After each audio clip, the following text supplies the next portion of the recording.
Welcome to 360 Tamil. இன்னைக்கு இந்த வீடியோல ஒரு வெப் சீரிஸோட எக்ஸ்பிளனேஷன் பத்தி தான் பார்க்க போறோம். இது கொஞ்சம் சின்ன வெப் சீரிஸ் தான், அதனால ஒரே வீடியோல நம்ம முடிச்சிடலாம். இந்த வெப் சீரிஸை பொறுத்த வரைக்கும் ஒரு பக்காவான கிரைம் த்ரில்லர் வெப் சீரிஸ்னு சொல்லலாம். பேரு பர்சனல் ட்ரெயினர் அப்படின்றது. இந்த வெப் சீரிஸ்ல சிந்து பைரவில சிந்துவா ஒருத்தங்க வருவாங்க பாத்தீங்களா, அவங்க தான் முக்கியமான ரோல் பண்ணிருப்பாங்க. முதல்ல இந்த சீரிஸோட பிளாட் என்னன்றதை நான் சொல்லிடுறேன். பணக்காரங்க மட்டுமே வரக்கூடிய ஒரு ஜிம் நமக்கு காட்டுறாங்க. அந்த ஜிம்ல ஒரு கொலை நடந்திருக்கு. கொல்லப்பட்டது யாருன்றதை நமக்கு காட்டல. பாஸ்ட்ல என்ன நடந்தது அப்படின்றத காட்டுறாங்க. யாரு கொல்லப்பட்டா, கொலை பண்ணது யாருன்ற மாதிரி நிறைய கேள்வி இருக்குல்ல, அதுக்கு பதில் சொல்றது தான் இந்த வெப் சீரிஸோட கதையா இருக்கும். நீங்க எதிர்பார்க்காத நிறைய திருப்பங்கள்லாம் இந்த கதையில வச்சிருப்பாங்க. கண்டிப்பா உங்களுக்கு இந்த வெப் சீரிஸ் பிடிக்கும்னு நம்புறேன். எக்ஸ்பிளனேஷனுக்குள்ள போறதுக்கு முன்னாடி வீடியோக்கு ஒரு லைக் போடுங்க. அது மூலியமா இந்த வீடியோ இன்னும் நிறைய பேர்கிட்ட கொண்டு போய் சேர்க்கப்படும். மேற்கொண்டு டைம் வேஸ்ட் பண்ணாம நம்ம நேரடியா எக்ஸ்பிளனேஷனுக்குள்ள போயிடலாம். சீரிஸோட ஸ்டார்டிங் சீனே ஒரு ஜிம்மை காட்டுறாங்க. இந்த ஜிம்மை பொறுத்த வரைக்கும் 6 வருஷம் ஆயிடுச்சு போல. அதனால இன்னைக்கு ஃபங்க்ஷன் மாதிரி கொண்டாடி இருப்பாங்க. ஜிம்ல ஒர்க் பண்றவங்க எக்ஸசைஸ் பண்ணிப்பாங்கல்ல, அந்த மாதிரி கரோல் அப்படின்ற ஒரு பொண்ணு எக்ஸசைஸ் பண்ணிட்டு இருக்கா. இன்னொன்னு லேடி இருக்காங்கல்ல, கெரோல் டைம் ஆயிடுச்சு வான்ற மாதிரி கூப்பிடுறாங்க. அந்த லேடி பேரு மது அப்படின்றது. கெரோல் இருக்காங்கல்ல, முடிச்சிட்டேன், நான் குளிச்சுட்டு மட்டும் வந்துடுறேன், வெயிட் பண்ணு அப்படின்ற மாதிரி சொல்லிட்டாங்க. சரின்ற மாதிரி அந்த மதுவும் வெளியே வெயிட் பண்றதுக்காக போறாங்க. இப்ப இந்த கெரோல் இருக்கா பாத்தீங்களா, ஒரு குளியல போட்டுட்டு இருக்கா. அப்பன்னு பார்த்து கரண்ட் போயிருது. ஏதோ சவுண்ட் கேட்ட மாதிரியும் இருக்கு. என்ன சவுண்ட் கேட்டது அப்படின்ற மாதிரி இவ யோசிச்சுக்கிட்டே வந்துட்டு இருக்கா. டார்ச் லைட் வெளிச்சத்துல தான் வந்துட்டு இருக்கா. மென்ஸுக்காக ரெஸ்ட் ரூம் இருக்கும்ல, அங்க இருந்து தான் சவுண்ட் வந்திருக்கும். இவளுமே என்ன ஏதுன்னு பாக்குறதுக்காக அந்த இடத்துக்கு வந்துட்டு இருக்கா. அப்ப கரண்ட் வந்துருது. இவளுமே அங்க ஒரு பாடி இருக்கிறத பார்த்து பயங்கரமா ஷாக் ஆயிடுறா. யாரோட பாடி இருக்குன்றத கிளியரா நமக்கு காட்டல. இப்பதான் சில வாரங்களுக்கு முன்னாடி நடந்த விஷயத்தை காட்டுறாங்க. ஸ்டார்டிங் மதுன்னு ஒருத்தங்களை காமிச்சாங்கல்ல, அவங்க ரிசப்ஷன் ஏரியால ஒர்க் பண்றவங்களா இருப்பாங்க. இப்ப வர கஸ்டமர்ஸ் கிட்ட எல்லாம் பேசிட்டு இருக்காங்க. இப்ப மாயான்னு ஒருத்தங்க வந்திருக்காங்க. இந்த மாயா வந்தோட எல்லாருமே மாயாவை தான் பார்த்துட்டு இருக்காங்க. இந்த மாயாவுக்கு 35 வயசுக்கு மேல ஆயிருச்சு. ஹஸ்பண்ட் வெளிநாட்டுல வேலை பார்த்துட்டு இருக்காரு. இவங்களுக்கு ஒரு டீனேஜ் வயசு பையனும் இருக்கான். இருந்தாலுமே எல்லாருமே பார்த்து இவங்களை சொல்லி விட்டுட்டு இருக்காங்க. இத பத்தி கெரோலும் இந்த மதுவும் பேசிக்கிற மாதிரி நமக்கு காட்டுறாங்க. இந்த கெரோலுக்கு மாயாவை சுத்தமா பிடிக்கவே பிடிக்காது போல. இவளுக்கு டீனேஜ் வயசுல பையன் இருக்கான். ஆனா இவன் என்னடானா ஜிம் ட்ரெயினர் கூட அஃபேர்ல இருக்கா. இவெல்லாம் பொம்பளையே கிடையாதுன்ற மாதிரி சொல்லிட்டாங்க. அஃபேரை பத்தி இந்த ஜிம்லயே நிறைய பேருக்கு தெரியும் போல. இப்பதான் அந்த பர்சனல் ஜிம் ட்ரெயினரை நமக்கு காட்டுறாங்க. இவர் பேரு ரவி அப்படின்றது. கெரோல் புலம்பிட்டு இருக்கால, அப்ப மதுவை நிறுத்தி சில விஷயங்களை சொல்ல ஆரம்பிக்கிறாங்க. உனக்கு ரவியை ரொம்ப பிடிச்சது, ஆனா ரவிக்கு ஒன்ன பிடிக்கல, மாயாவை பிடிக்க ஆரம்பிச்சிருச்சு, அதனால தானே உனக்கு கடுப்பு அப்படின்ற மாதிரிலாம் கேட்கறாங்க. அப்படிலாம் ஒண்ணு இல்லைன்ற மாதிரி இந்த கெரோல் சொல்லிட்டு இருக்கா. இப்ப மாயாக்கு சொல்லி தரதுக்காக இவருமே வந்துடுறாரு. தினமும் 1 மணி நேரம் கிளாஸ்க்கு வருவாங்க. அப்ப இவர் சொல்லி தரது தான் வேலை போல. இப்ப சொல்லி தர மாதிரி இவங்களை டச் எல்லாம் பண்ணிட்டு இருக்காரு. இவங்களும் வெக்கப்படுறாங்க. பையனை பத்தி ஹஸ்பண்ட பத்தி எல்லாம் நார்மலா கேட்கறாரு. இவங்களுமே பதில்லாம் சொல்லிட்டு இருக்காங்க. இங்க சைலேஷ்னு வேற ஒரு ட்ரெயினர் இருப்பாரு. அவரு சரியா சொல்லி தர மாட்டாரு போல. அதை கவனிக்கிற ரவி இருக்காருல்ல, அப்படி இல்ல இப்படி பண்ண வையின்ற மாதிரி சொல்லிட்டாரு. என்னதான் நீ எல்லாம் கத்து வச்சிருக்கியோ அப்படின்ற மாதிரி சைலேஷா கொஞ்சம் நக்கல் பண்றாரு. இந்த ஜிம்முக்கு கோகுல்னு குண்டா இருக்க ஒரு பையன் வருவான். நீ 1 வருஷத்துக்கு மேல ஜிம்முக்கு வந்துட்டு இருக்க, ஆனா வெயிட்ட குறைச்ச மாதிரியே தெரியல, நீ எல்லாம் ஜிம்முக்கு வரத நிறுத்திரு அப்படின்ற மாதிரிலாம் பேசுறாரு. அந்த பையன் அதை கேட்டு கொஞ்சம் கோவப்படுறான். நீ எதுக்காக இந்த மாதிரிலாம் பேசுற, பாவம் அவன் கஷ்டப்பட போறான் அப்படின்ற மாதிரிலாம் மாயா சொல்லிட்டு இருக்காங்க. மதன் அப்படின்ற மாதிரி ஒரு ட்ரெயினர் இருப்பாரு. என்ன மதன் பாடி எல்லாம் ஏறின மாதிரி இருக்குன்ற மாதிரி இவர் கேட்கிறாரு. ஆமான்ற மாதிரி மதன் சந்தோஷமா சொல்லிட்டாரு. என்னப்பா ஸ்டீராய்ட்ஸ் எல்லாம் எடுக்கிறியான்ற மாதிரி இவர் கேட்கிறாரு. மதனுமே என்ன இப்படி கேட்கறான்ற மாதிரி முறைச்சு பாக்குறாரு. ஆக மொத்தத்துல இவர் வாயை எல்லார்கிட்டயும் விடுவாருன்றது நமக்கு தெரிய வருது.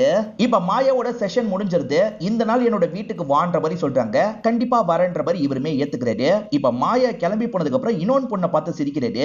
அந்த பொண்ணு பேரு நேகா அப்படின்றது. அந்த பொண்ணுமே ஒர்க் அவுட் பண்றதுக்காக வருவா போல. 2 பேருமே மாத்தி மாத்தி சிரிச்சுக்கிறாங்க. அன்னைக்கு நைட்டு கார்ல வச்சு 2 பேருமே ஒன்னா இருக்காங்க. அதாவது நேகான்னு ஒரு பொண்ணை பார்த்து சிரிச்சார்ல, அந்த பொண்ணு கூட ஒன்னா இருக்காரு. அப்பன்னு பார்த்து இவருக்கு போன் கால் வந்துருது. எனக்கு வேலை வந்துருச்சுன்ற மாதிரி நேகா விட்டுட்டு கிளம்புறாரு.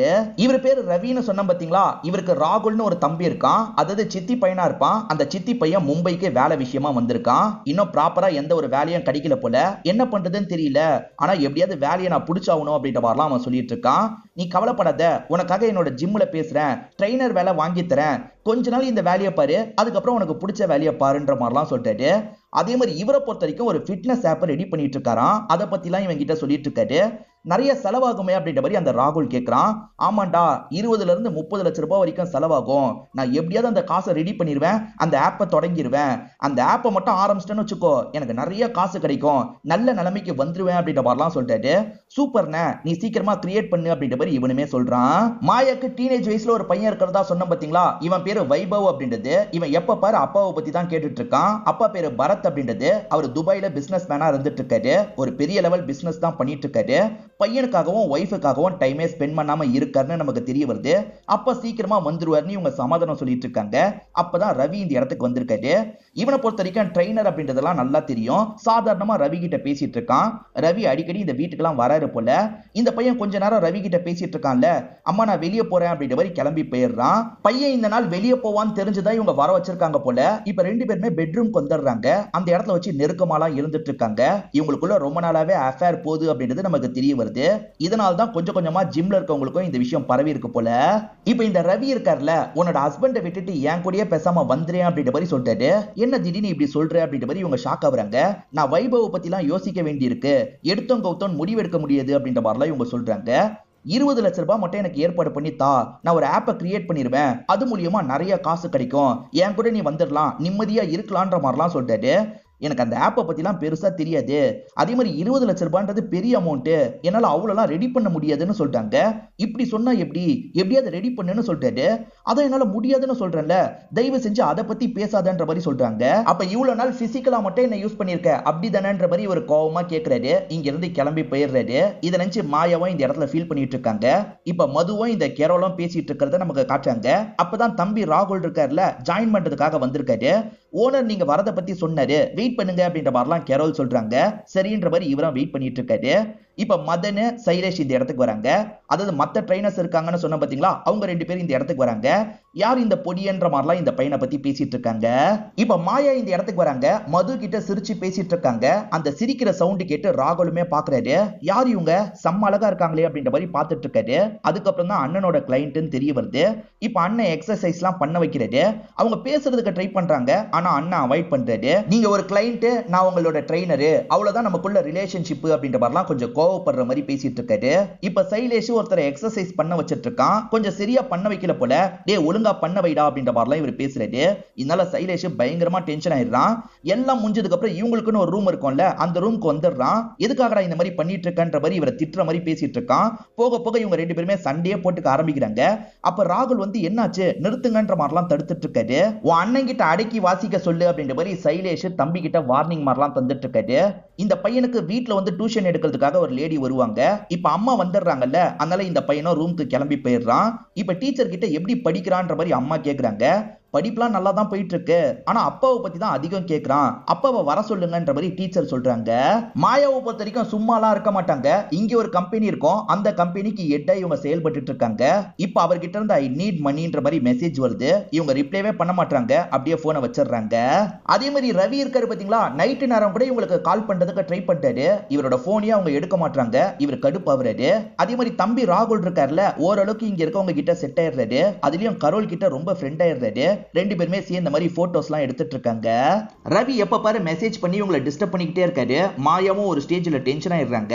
இப்ப மதுவை பார்த்து பேசுறதுக்காக வராங்க. நான் ட்ரெயினரை மாத்திக்கலான் இருக்கன்ற மாதிரி சொல்லிட்டாங்க. ஏன் என்னாச்சுன்னு கேக்குறாங்க. அதெல்லாம் ஒண்ணும் இல்ல, வேற யாராவது இருந்தா நல்லா இருக்கும்னு சொல்லிட்டாங்க.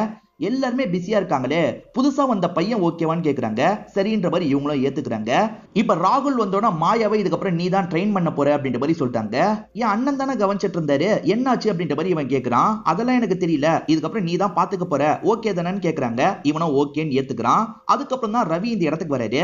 உனக்கும் மேடத்துக்கும் என்ன பிரச்சனை, மேடமும் மாத்திட்டாங்க அப்படின்ற மாதிரி சொல்லிட்டாங்க. எதுக்கு மாத்தினான்ற மாதிரி இவருமே கோவப்படுறாரு. இப்ப இவங்க ராகுல் சொல்ற மாதிரி தான் எக்ஸசைஸ் எல்லாம் பண்ணிட்டு இருக்காங்க. இப்ப செஷன் எல்லாம் முடிஞ்சிருது இல்ல, இன்னைக்கு செஷன் நல்லா இருந்தது அப்படின்ற மாதிரிலாம் இவங்களுமே அவர்கிட்ட சொல்லிட்டு கிளம்புறாங்க. இங்க வேலை பார்க்குற கரோலுக்குமே ராகுலை பிடிக்க ஆரம்பிச்சிருது. இன்னைக்கு ஈவினிங் நம்ம கஃபேக்கு போலாமான்னு கேக்குறாங்க. இவரும் சரின்ற மாதிரிலாம் ஏத்துக்கிறாரு. தம்பி கரோல் கிட்ட பேசினதா அண்ணன் தள்ளி இருந்து கவனிச்சுட்டு தான் இருந்திருப்பாரு. இப்ப தம்பி கிட்ட பேச ஆரம்பிக்கிறாரு. டே மும்பை நீ நினைக்கிற மாதிரிலாம் கிடையாது, ரிலேஷன்ஷிப்லாம் ரொம்ப டாக்ஸிக்கா இருக்கும், அவசரப்பட்டு எந்த ரிலேஷன்ஷிப்குள்ளேயும் போயிடாது அப்படின்ற மாதிரி சொல்லிட்டாரு. அண்ணன் நீ நினைக்கிற மாதிரிலாம் இல்லைன்னு ஃப்ரெண்டு மாதிரி தான் பழகிட்டு இருக்கான்ற மாதிரி சொல்றான். சரின்ற மாதிரி அண்ணன் ஏத்துக்கிறாரு. ஈவினிங் ரெண்டு பேருமே ஒரு கஃபேக்கு வந்துடுறாங்க. இந்த பொண்ணு இருக்காங்கல்ல, இவங்களை பத்தி தெளிவா சொல்லிட்டு இருக்காங்க. இந்த பையனுமே பதிலுக்கு நல்லா தான் பேசிட்டு இருக்கான். அப்பதான் இவன் போன்ல நோட்டிபிகேஷன்லாம் வர ஆரம்பிக்குது. மாயா இருக்காங்க பாத்தீங்களா, இவனோட போஸ்ட்டுக்கு நிறைய லைக் போடுறாங்க. அதனால இவனுமே ரெக்வஸ்ட் எல்லாம் கொடுக்குறான். அவங்க அக்செப்ட் பண்ணிடுறாங்க. ரெண்டு பேருமே போக போக சாட்லாம் பண்ண ஆரம்பிக்கிறாங்க. சாட்ல கவனம் செலுத்துறதுனால இவங்க பேசுறதை இவன் கேட்கவே மாட்டான். என்ன பிஸியா இருக்கியான்னு கேக்குறாங்க. ஆமான்ற மாதிரி சொல்றான். இவங்க எந்திரிச்சு போயிடுறாங்க. மேற்கொண்டு இவனும் மாயா கிட்ட சாட் பண்ணிட்டு இருக்கான். மாயா வேலை பார்த்துக்கிட்டே இவன் கூட சாட் பண்ணிட்டு இருக்காங்க. அப்பன்னு பார்த்து ரவி கிட்ட இருந்து ஒரு வீடியோ வருது. அந்த வீடியோவை பார்த்து ஷாக் ஆயிடுறாங்க. இவங்க 2 பேர் ஒன்னா இருந்தது அவர் தெரியாதனமா வீடியோ எடுத்து வச்சிருக்காரு போல. அந்த வீடியோவை அனுப்பி மிரட்ட ஆரம்பிக்கிறாரு. இப்பதான் மாயாவோட ஹஸ்பண்ட காட்டுறாங்க. இவர் பேர் தான் பரத்தா இருக்கும். இப்ப வீடியோ கால் மூலியமா மாயாவும் இவர்கிட்ட பேசுறாங்க. பையன் உங்களை பத்தியே தான் கேட்டுட்டு இருக்கான். எப்பதான் வருவீங்க? நீங்க இந்த இடத்துக்கு வந்து 6 மாசத்துக்கு மேல ஆயிடுச்சு அப்படின்ற மாதிரி சொல்றாங்க. எனக்கு வேலை இருக்கு புரிஞ்சுக்கோ, பையனை சமாளிக்கிறது உன்னோட வேலை, எப்படியாவது சமாளி அப்படின்ற மாதிரிலாம் சொல்றாரு. ராகுல் இருக்கான் பாத்தீங்களா, மாயாவை விதவிதமா எக்ஸசைஸ் எல்லாம் பண்ண வச்சிட்டு இருக்கான். இவங்க விதவிதமா எக்ஸசைஸ் பண்றத வேற ஒரு லேடி கவனிக்கிறாங்க. அந்த லேடிக்கு ரவி தான் சொல்லி தந்துட்டு இருக்காரு. ரவி எனக்கும் இந்த மாதிரி சொல்லித்தா அப்படின்ற மாதிரி அவங்க ஆர்வத்துல கேக்குறாங்க. உங்க உடம்பு வச்சுட்டு அதெல்லாம் பண்ண முடியாது அப்படின்ற மாதிரி இவன் கொஞ்சம் ரூடா சொல்றான். இதனால அந்த லேடியோட முகமே மாறிடுது. இப்ப மாயாவோட செஷன் முடிஞ்சிருது. ராகுல் கூட சேர்ந்த மாதிரி போட்டோ எல்லாம் எடுத்துக்கிறாங்க. ராகுலும் இவங்களும் க்ளோஸா பேசிக்கிறது சுத்தமா ரவிக்கு பிடிக்க மாட்டேங்குது. முறைச்சு பாக்குறாரு. ரவி தான் எப்பவுமே பெஸ்ட் எம்ப்ளாயி அவார்டு வாங்குவாரு. ஆனா இந்த வாட்டி ராகுல் வாங்கிடுறான். ரவிக்கு லைட்டா பொறாம ஆரம்பிக்குது. மாயா இருக்காங்கல்ல, ராகுல் கிட்ட கொஞ்சம் கொஞ்சமா க்ளோஸா பேசுறாங்க. இவனுமே வெக்கப்பட்டுக்கிட்டே மெசேஜ் எல்லாம் பண்ணிட்டு இருக்கான். இப்ப ரவி தம்பி போடுற போஸ்ட் எல்லாம் கவனிக்கிறாரு. என்ன தம்பி இந்த மாதிரிலாம் போஸ்ட் போட்டுட்டு இருக்கான்ற மாதிரி யோசிச்சுட்டு இருக்காரு. இப்ப ராகுலுக்கு மாயா கிட்ட இருந்து கால் வருது. என்ன விஷயம்ன்ற மாதிரி கேக்குறாரு. இன்னைக்கு என்னால செஷனுக்கு வர முடியாதுன்ற மாதிரி சொல்றாங்க. ஏன் என்னாச்சு அப்படின்ற மாதிரி கேக்குறாரு. வீட்டுல ஒரு வேலை இருக்கு, நீ வீட்டுக்கு வந்து ட்ரைனிங் கொடுக்க முடியுமான்ற மாதிரி கேக்குறாங்க. நான் ஃப்ரீயா தான் இருக்கேன், வேணா வீட்டுக்கு வரன்ற மாதிரி இவன் சொல்றான். இவங்க வேணும்ட்டே தான் வீட்டுக்கு வர வைக்கிறதுக்கு இப்படி பேசுறாங்க போல. ஏன் எதுக்குன்றது நமக்கு கிளியரா தெரிய மாட்டேங்குது. அண்ணனுக்கும் இவங்களுக்கும் நடுவுல ஏதோ ஒரு பிரச்சனை போறது தம்பிக்கு தெரியுது. அதை பத்தி இவங்க கிட்ட கேட்டலான்ற மாதிரி யோசிக்கிறான். உங்ககிட்ட ஒரு விஷயத்தை பத்தி பேசணும்ன்ற மாதிரி சொல்றான். அதுக்கு முன்னாடி நான் உங்ககிட்ட ஒரு விஷயத்தை பத்தி பேசணும் அப்படின்ற மாதிரி இவங்களே சில விஷயங்களை சொல்றாங்க. உன் அண்ணனும் நானும் நெருக்கமா இருக்கிறதா எல்லாருமே பேசுறாங்கல்ல, அது ஓரளவுக்கு உண்மைதான். நாங்க நெருக்கமாலாம் இருந்தோம். என் ஹஸ்பண்ட் வெளிநாட்டுல இருந்ததுனால தான் இந்த மாதிரிலாம் நடந்துருச்சு. ஆனா உன்னோட அண்ணன் பிசினஸுக்காக 20 லட்சம் ரூபாய் என்கிட்ட கேட்டான். என்கிட்ட அவ்வளவு காசெல்லாம் இல்ல, ஹஸ்பண்ட் கிட்ட தான் வாங்கணும். ஹஸ்பண்ட் கிட்ட அவ்வளவு பெரிய அமௌண்ட்டை கேட்டனா கண்டிப்பா ஹஸ்பண்டுக்கு டவுட் வந்துரும். அதனால தான் தர முடியாதுன்னு சொன்னேன். அதுக்காக உன்னோட அண்ணன் நாங்க 2 பேர் ஒன்னா இருந்ததை வீடியோ எடுத்து என்ன மிரட்டிட்டு இருக்கான். எனக்கு என்ன பண்றதுன்னே தெரியல அப்படின்ற மாதிரி இவங்க ஃபீலிங்கா பேசிட்டு இருக்காங்க. என் அண்ணனா இப்படி பண்ணா அப்படின்ற மாதிரி இவர் ஷாக்கிங்கா கேக்குறாரு. ஆமா உன்னோட அண்ணன் தான் அப்படி பண்ணான்ற மாதிரி இவங்களுமே ஆறுதலுக்காக இவரை கட்டி பிடிச்சிடுறாங்க. அப்படி கட்டி பிடிக்கும் போது லைட்டா ஸ்மைல் பண்றாங்க. ஏதோ ஒரு பிளானோட தான் இவர்கிட்ட பழகிட்டு இருக்கிறது நமக்கு தெரியுது. உங்க உடம்பு வச்சுலாம் பண்ண முடியாதுன்ற மாதிரி ரவி ஒரு கிளைண்ட் கிட்ட சொன்னார்ல, அந்த கிளைண்ட் எனக்கு ராகுல் தான் வேணும்ன்ற மாதிரி சொல்லி வச்சுட்டு போயிடுறாங்க. இத பத்தி மது இருக்காங்கல்ல, ரவி கிட்ட சொல்றாங்க. அப்ப இந்த கிளைண்ட்டும் என் கையை விட்டு போயிட்டாங்களா அப்படின்ற மாதிரி இவர் புலம்பிட்டு இருக்காரு. அப்பதான் இந்த இடத்துக்கு மதனும் சைலேஷும் வராங்க. இந்த ரவி பயங்கரமா அவங்க 2 பேரை கிண்டல் பண்ணி இருக்கார்ல, அவங்க பதிலுக்கு கிண்டல் பண்றாங்க. உன் தம்பியே உன்னை ஓரமா உட்கார வைக்க போறான்ற மாதிரி கிண்டல் பண்றாங்க. இதை இவர் பெருசா எடுத்துக்காம சட்டுன்னு உள்ள வந்துடுறாரு. இப்ப ராகுல் இருக்கார்ல, கோகுலுக்கு தான் ட்ரைனிங் கொடுத்துட்டு இருக்காரு. அவனை எப்படியாவது உடம்ப குறைக்க வைக்கணும் அப்படின்ற மாதிரிலாம் ட்ரைனிங் கொடுத்துட்டு இருக்காரு. அந்த இடத்துக்கு வந்த அண்ணன் இருக்கார்ல, இவன் உடம்புக்கு இந்த மாதிரி ட்ரைனிங் எல்லாம் கொடுக்க கூடாது, இவனுக்கு ஏதாவது ஆயிடுச்சுன்னா என்ன பண்றது அப்படின்ற மாதிரி தம்பி கிட்ட பேசுறாரு. அண்ணன் அப்படிலாம் நான் போக மாட்டேன்னு, கவனமா ஹேண்டில் பண்ணுவேன்ற மாதிரி தம்பி சொல்றாரு. நான் சொல்றேன்ல இந்த மாதிரிலாம் பண்ணாதேன்னு அண்ணன் சொல்றாரு. கொஞ்சம் கோவமா பேசுறாரு. இதனால தம்பியும் பதிலுக்கு கோவமா பேசுறான். அந்த மாயை கிட்ட பேச ஆரம்பிச்சதுக்கு அப்புறம் தான் நீ என்னையே எதிர்த்து பேசுற, இதெல்லாம் எனக்கு கொஞ்சம் கூட சரியா படல அப்படின்ற மாதிரி அண்ணன் சொல்றாரு. இப்ப எதுக்காக சம்பந்தமே இல்லாம அவங்கள இந்த விஷயத்துக்கு கொண்டு வர, அவங்கள நீ என்ன பண்ணன்னு அவங்க சொல்லிட்டாங்க அப்படின்ற மாதிரி சொல்றான். என்ன சொன்னா அப்படின்ற மாதிரி இவர் கேக்குறாரு. நீ வீடியோவை காமிச்சு அவங்கள பிளாக்மெயில் பண்ணிருக்க, எதுக்கு நான் இந்த மாதிரி 20 லட்சம் ரூபாய் கேட்டு மிரட்டிட்டு இருக்க அப்படின்ற மாதிரி தம்பி கேட்கிறான். அவ எல்லா விஷயத்தையும் உன்கிட்ட சொல்லடா, சொல்ல போனா அவ தான் இந்த ஆப்பை ரெடி பண்ணு, நான் எவ்வளவு காசு வேணுமோ அதை தரேன், நம்ம சீக்கிரமா கல்யாணம் பண்ணிக்கலாம் அப்படின்ற மாதிரி அவ சொன்னா. நானும் நம்பினேன். ஆனா 6 மாசத்துக்கு மேல பிசிக்கல் தேவைக்காக மட்டும்தான் என்ன பயன்படுத்தி இருக்கான்றது எனக்கு இப்பதான்டா புரிஞ்சது. நீயும் சீக்கிரமா அவளை பத்தி புரிஞ்சுப்ப அப்படின்ற மாதிரி அண்ணனும் கோவமா சொல்லிட்டு இங்க இருந்து கிளம்புறாரு. இப்ப மாயா வீட்டுக்கு வராங்க. அப்ப இந்த ரவி இருக்கார்ல, உன் அம்மாவோட வீடியோவை பாருன்ற மாதிரி வைபவ் கிட்ட ஒரு வீடியோவை காமிச்சிட்டு இருக்காரு. அந்த வீடியோவை பாக்குறவன் லைட்டா அம்மாவை முறைச்சு பாக்குறான். ஒருவேளை அந்த வீடியோவை காமிச்சிட்டானா அப்படின்ற மாதிரி இவங்களும் பயந்துகிட்டே பக்கத்துல வராங்க. இங்க ஒரு எபிசோட நமக்கு முடிக்கிறாங்க. ஆனா உண்மை என்ன தெரியுமா, இவங்க எக்ஸசைஸ்ல காமெடியா பண்ணிருப்பாங்கல்ல, அந்த விஷயத்தை தான் ரவி காமிச்சிருப்பாரு. நல்ல வேலை இவன் அந்த வீடியோவை காட்டலன்ற மாதிரி இவங்களுமே யோசிக்கிறாங்க.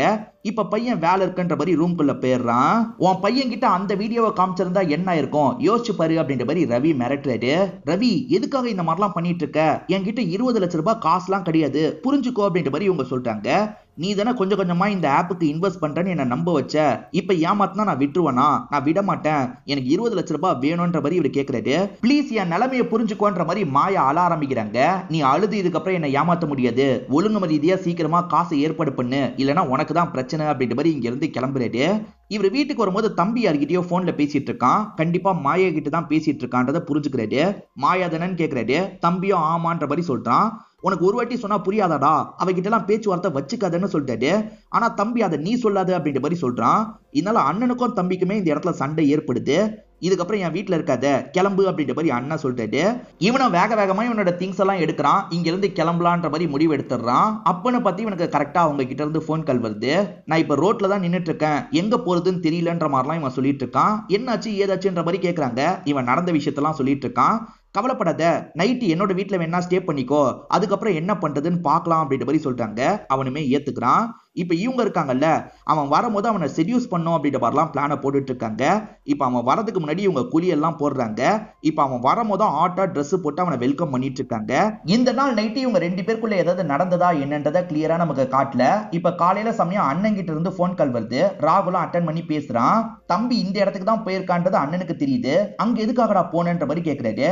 நான் எங்க போனா உனக்கு என்ன அப்படின்ற மாதிரி தம்பி பேசுறான். அண்ணனும் தம்பியும் போன்ல சண்டை போட்டுக்கிறாங்கன்றதை இவங்க கவனிக்கிறாங்க. எதுவுமே தெரியாத மாதிரி என்ன ஆச்சுன்ற மாதிரிலாம் கேட்டுட்டு இருக்காங்க. இவனுமே அண்ணன் தான் பேசினா, இந்த மாதிரிலாம் பேசினா அப்படின்ற மாதிரி சொல்லிட்டு இருக்கான்.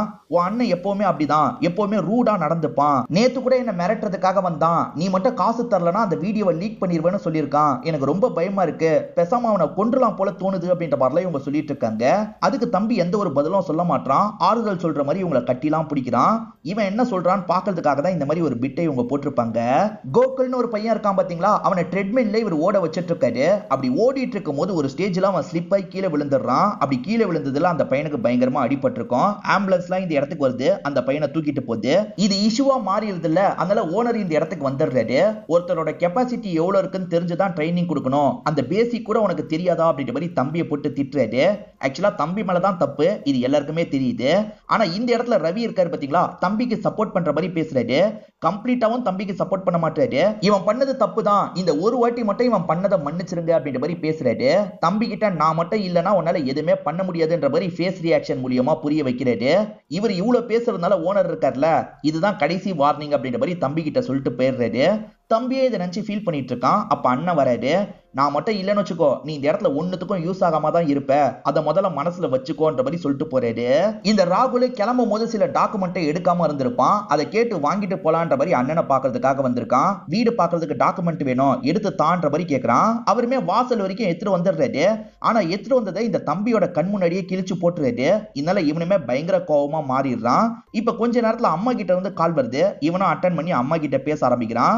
அம்மாவும் அண்ணன் கிட்ட எதுக்காக பிரச்சனை பண்ணிட்டு இருக்க, உன் படிப்பு செலவுல இருந்து எல்லாத்தையும் அவன் தாண்டா பாத்துக்கிட்டான், அவனுக்கு முதல்ல மரியாதை கொடு அப்படின்ற மாதிரிலாம் அம்மா இவனை போட்டு திட்டிட்டு இருக்காங்க. இதை நினைச்சு இவனுமே ஃபீல் பண்ணிட்டு இருக்கான். என்னாச்சுன்ற மாதிரி பக்கத்துல இருக்க மாயாவும் கேக்குறாங்க. இவன் வீட்டுல பேசினதை பத்தி எல்லாம் சொல்றான். அவன் உன்னை டார்ச்சர் பண்ணிட்டு இருக்க மாதிரியே தான் என்னையும் டார்ச்சர் பண்ணிட்டு இருக்கான். எனக்கு கொல்றதுக்கான வாய்ப்பு கிடைச்சதுன்னு வச்சுக்கோ, அவனை நான் கொலை பண்ணிருவேன் அப்படின்ற மாதிரிலாம் இவங்க சொல்லிட்டு இருக்காங்க. ஆமா, அவனை கொலை பண்ணும் அப்படின்ற மாதிரி தம்பியும் கோவத்துல சொல்றான். இவன் வாயில இருந்து இந்த வார்த்தையை வர வச்சிட்டாங்கல்ல, இவனை எப்படியாவது அவனை கொல்றதுக்கு ஏற்பாடு பண்ணும் அப்படின்ற மாதிரிலாம் இவங்க யோசிக்கிறாங்க. அந்த ஜிம் தொடங்கி 6 வருஷம் ஆக போது ஒரு ஃபங்க்ஷனை பிளான் பண்றாங்க. அங்க வச்சு கொன்னாதான் கரெக்டா இருக்கும்ன்ற மாதிரி இவங்க சில ஐடியாவை சொல்றாங்க. ஆக்சுவலா அந்த இடத்துல டெக்கரேஷன் ஒர்க்லாம் பண்றதுக்கு ஆளுங்க வருவாங்கல்ல, வேணும்ட்டே சிசிடிவியை மறைச்ச மாதிரி பலூனை செட் பண்ணிடலாம்னு நினைக்கிறாங்க. அந்த வேலையெல்லாம் நான் பாத்துக்கிறேன்ற மாதிரி சொல்றாங்க. எல்லாருமே சேர்ந்து வேலை பார்ப்பாங்கல்ல, அப்ப அப்படி பண்ண வச்சிடலாம்னு நினைக்கிறாங்க. நான் மெயின் ஆஃப் பண்ணிடுறேன், நீ உள்ள போய் வேலையை முடிச்சிரு அப்படின்ற மாதிரி சொல்றாங்க. ஆப்வியஸா என் மேலதான் டவுட் வரும், அந்த ரிஸ்க் என்னால எடுக்க முடியாது அப்படின்ற மாதிரிலாம் இவன் சொல்லிட்டு இருக்கான். உன் மேல டவுட் வராம இருக்கிறதுக்கு ஒரு பிளான் இருக்குன்ற மாதிரி இவங்க சொல்றாங்க. அதாவது இவங்க கம்பெனி மூலியமா வேற ஒரு கம்பெனி கிட்ட இன்டர்வியூக்காக இவங்க பேசியிருப்பாங்க. அந்த நாள் உனக்கு இன்டர்வியூ இருக்க மாதிரி நான் பிளான் பண்ணிட்டேன், நீ அந்த இடத்துக்கு போகாமே இன்டர்வியூ அட்டன் பண்ண மாதிரி என்னால நம்ப வைக்க முடியும், நீ கொலை பண்ணிட்டு நேரா அந்த இடத்துக்கு கிளம்பி போயிடு, உன் மேல டவுட் வராதுன்னு சொல்றாங்க. கொலை நடந்தது ஜூன் 6 இருக்கும். அந்த நாள் நடந்த விஷயத்த நமக்கு காட்டுறாங்க. இப்போ ஒர்க் அவுட்லாம் முடிச்சு ஒவ்வொருத்தரா இங்க இருந்து கிளம்பிட்டு இருக்காங்க. இப்ப கொஞ்சம் பேர் மட்டும் தான் ஜிம்ல இருக்காங்க. இப்ப இந்த ரவி இருக்கார்ல, எக்ஸசைஸ்லாம் முடிச்சுட்டு குளிக்கிறதுக்காக போறாரு. அந்த டைம்ல கேரோல எக்ஸசைஸ்லாம் பண்ணிட்டு இருக்காங்க. கேரோல் கிளம்பலாம் அப்படின்ற மாதிரி மது கூப்பிடுறாங்க. கொஞ்ச நேரம் வெயிட் பண்ணும்போது குளிச்சுட்டு வந்துடுறன்ற மாதிரி இவங்க சொல்லியிருப்பாங்க. ஒரு வருஷத்துக்கு முன்னாடி எடுத்த போட்டோனால மெமரின்ற மாதிரி காட்டும் பாத்தீங்களா, அந்த மாதிரி ரவிக்கு தம்பி கூட எடுத்த போட்டோவை காட்டுது. இதை நினைச்சு இவருமே லைட்டா ஃபீல் பண்ணிட்டு இருக்காரு. ஏறக்குறைய இந்த சைட்ல தம்பியும் அந்த போட்டோவை தான் பார்த்துட்டு இருக்கான். அவனுமே இந்த இடத்துல ஃபீல் எல்லாம் பண்ணிட்டு இருக்கான். அப்பதான் அண்ணன் கிட்ட இருந்து ஒரு வாய்ஸ் நோட் வந்திருக்கு. அந்த வாய்ஸ் நோட்டை கேட்கிறான். டே தம்பி, நான் தேவையில்லாம உங்ககிட்ட ஓவரா பண்ணிட்டேன், சாரின்ற மாதிரி தான் வாய்ஸ் நோட்ல அவர் அனுப்பி வச்சிருக்காரு. இதனால தம்பியோட மனசும் மாற ஆரம்பிக்குது. அண்ணன் நமக்காக நிறைய பண்ணிருக்காரு, நம்ம கொல்றதுக்கே முடிவு எடுத்துட்டோம், தப்புன்ற மாதிரி யோசிக்கிறான். இந்த பிளானை நம்ம ஸ்டாப் பண்ணிக்கலாம், என் அண்ணன் எனக்காக எவ்வளவோ பண்ணிருக்காரு, அவரை போய் நான் எப்படி சாவடிக்கணும்னு நினைச்சனே எனக்கு தெரியல, இதை ஸ்டாப் பண்ணிக்கலாம்ன்ற மாதிரி சொல்றான். உன் அண்ணன் உன்னை கஷ்டமா பத்திருக்கான், அதை ஏன் நீ மறக்கிற அப்படின்ற மாதிரிலாம் இவங்க கேட்கறாங்க. இல்ல இல்ல, என்னால இது முடியவே முடியாது, என் அண்ணனை பார்த்து பேசி எல்லா ப்ராப்ளத்தையும் நான் சால்வ் பண்ணணும்னு நினைக்கிறேன், நான் இறங்கிக்கிறேன் அப்படின்ற மாதிரி வேகமா இவன் காரை விட்டு இறங்கி போயிடுறான். என்ன இவன் இப்படி ஒரு முடிவு எடுத்துட்டான் அப்படின்ற மாதிரி இவங்களுமே முழிச்சிட்டு இருக்காங்க. இப்ப தம்பி இருக்காரு பாத்தீங்களா, லிஃப்ட் மூலியமா ஜிம்முக்கு போலான்ற மாதிரி போயிட்டு இருக்காரு. அப்பன்னு பார்த்து பவர் கட் ஆகுது.